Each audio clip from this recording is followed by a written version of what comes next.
All right, we are back. Not really. I didn't go anywhere. I just kind of split the video. Let's get on with the bass. If you didn't watch the drums part, I don't know what I was going to say. But sample pack of this whole tune, all the things broken apart. Yeah, available for Patreon members. You can just do like a one and done thing if you just want to download everything that's available. It's the Nothing Left to Give and this one so far, and I have like a bunch more to upload because I might not do track breakdowns of them, but I'll just upload them. And then there'll probably be some unreleased tracks. And yeah, or unreleased versions of different tracks because I got a lot of those. And like sneak peek stuff. I don't know. Whatever you guys would like. Whatever would make being a Patreon member worth it. You know? But yeah. Let's go for the bass. Pretty simple, I think. Yep.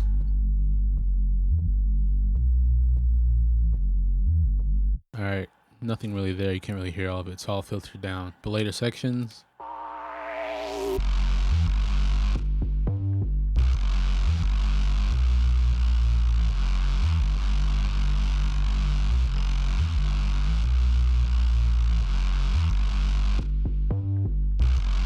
Yeah. So that's that. And basically, it's basically 2 layers, and I've played with them a bunch. So the sub is like one my go-to that I use for every track you probably listen to mine in like the last year maybe. Let me turn off that compressor because you can hear it ducking a little bit. So yeah, the raw sounds like, hope it's not too loud. Yeah, so I made that for like, what track was it? I think it was Problem Child or something. And then I like filtered it down. I was like, this is a really good sub because it's really harmonic, has a lot of movement, and I just tweak it for each track really. But then we put Trash on it, and that's what really brought it to life. Still a bit noisy though. Also, this is silent. And yeah, not too much going on. Triangle wave, noise all the way down. Nothing over there. On the other side, some distortion. Just for the initial. And then the phase is what gives it that movement. So let's.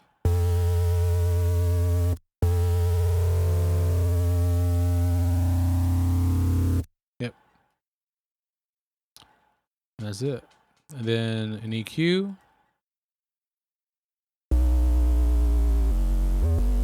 I think that's there from the previous time I used it, or when I first made the preset. And yeah, it just needed that because there's so much noise in it. And I just left it there. And then this one just filters it all the way down for a sub. Yeah, that's it. Then,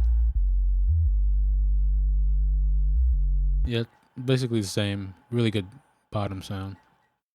Then you have this one, which is from a tune I'd never released, I think. But I made a sound in it and it's been tweaking ever since. So filtered down, it's like basically just like a top, like mid-bass reach layer, just to give it that like character. And it's pretty wide too. Depending on when I use it, I either make it center or wide. And again, it's just silent with not much technical, just a lot of saw waves that are slightly detuned. Yeah. Basically how all reaches are done. Somewhat. Unless you're noisy. Then yeah, there's one center, no, there isn't. Oh, they're all, no, yeah, there's one centered, and then the other 2 are panned. Left and right, to make it wide, which is why it sounds like this over here.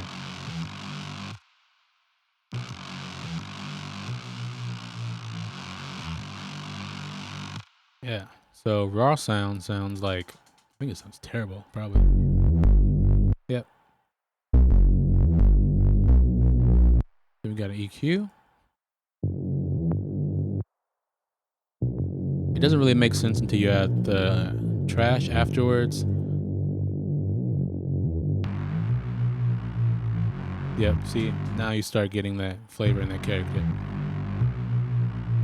And the good thing when you're distorting sounds, a good tip is put an EQ before the distortion and take out the bass a little bit. Because when you feed bass through the distortion, it can really like mess up the sound and add way too much to it, because the bass will affect it a lot more than the higher frequencies. So if you take it out before and then add it back afterwards, you'll have a lot cleaner sound with the top end character all distorted, and then the bottom still sounds a bit more solid and plain. Like it would make, I like filtered this all out at the end anyway because it's just a layer. But if it wasn't, just for time's sake, I won't worry about it showing you. But it's a good thing. I learned it from like trying to produce hardstyle and making kicks a long time ago. Which, if you ever want to hear a hardstyle track from me, let me know. I have like 3 of them. And they progressively got better before I completely stopped. And I'm going on a story now. I didn't produce anything for like a year because I was burnt out. Then I came back to drum and bass, and now we're here. Cool story. All right. Delay is a trick to make it a little bit wider, because it kind of opens it up. It's a really quick ping pong delay, so left, right, and it opens it up, and you just filter it and kind of add it in. If you watch the masterclass by Black Sun Empire, that's where I got it from. And I use this to like widen a ton of bass sounds and everything. It's a really good trick. Do it with any like ping pong delay. It's my favorite Waves H delay. Sausage fattener again, cause why not? Fatten it up a little bit. And here's where things get busy. Look at this EQ. So that's no EQ, and this is with EQ. Yep, just get those high frequencies.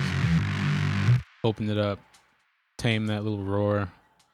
I have some pulling in the sides a little, so it's not too wide low on the low end, which will muddy things up. Another EQ. Yep, to clean up the low end. Turn that on. Another EQ for balance. I think this is where the kick pops through a little bit. Maybe. Because it's a pretty like high-pitched kick, I think. And then a little bit lift in the high. Let's turn that on. A lot of stacking EQs. You can probably do it all in one, but just for like cleanliness sake, always separate them. Another one, here's a notch, is what really gives it that character. So let's go without.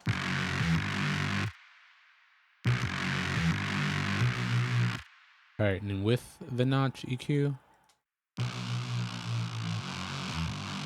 kind of opens up, gives it like a little bit like a tonal character, I think. Then a filter, because that's what I open and close it. So, yep, and that's that bass. So together with the layer, the sub, over here, and over here. That's it. This is 808. I use it in like, I think I made it from Spire, which is, it's up here, but that's not the one I made it in. That one's like a blank one that comes with the template I made that I might use or not. Yeah. Yep, just like in the last track breakdown, it's the same one. Just a sample I made. Nothing special. You have these fills, which are just made from the sub. So this one, but without the filtery stuff on it. So we have this. And that's, yeah, silent copied over with some extra effects. So it's the same patch, doubled it, more effects. Nothing really special, just like phasers and stuff. Yeah.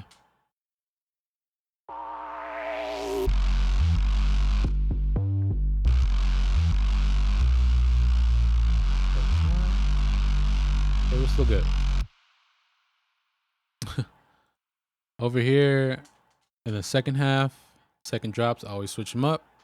Just switch up the rhythm a little bit. It's more pulse, so it's like it gives it a lot more drive.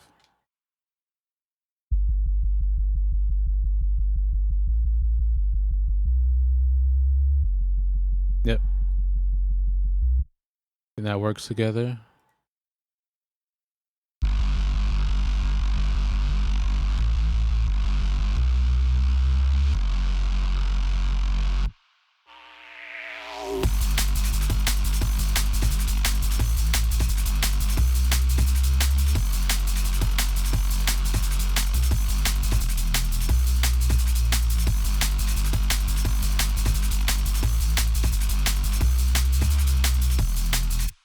Yep.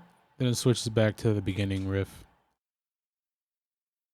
Yeah. So that is the bass. As far as processing, there's an EQ. Just take out some mud part. It was a really weird thing to fit through. We have the track spacer, which is like my favorite thing when I don't want to full on side chain it, but I want to make space. So the kick is still coming through, but it only ducks the frequencies that the kick occupy. So it's just like a multi-band compressor, but it has like 30 something bands instead. And this plugin's like $30, I think. It's always on sale. It's really worth it.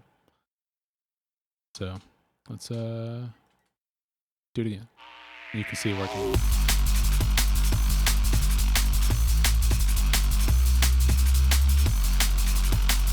Yeah, it's just really subtle, but it helps fit through and make like one cohesive mix, I think. So the kick fits with the bass a lot better, but you don't have like that like where it like ducks up and down. Like some tracks do. I like it sometimes, but not in this one. Anyway, mix tool, just because I have like the gain going up and down for transitionary parts. Yeah, that is the bass.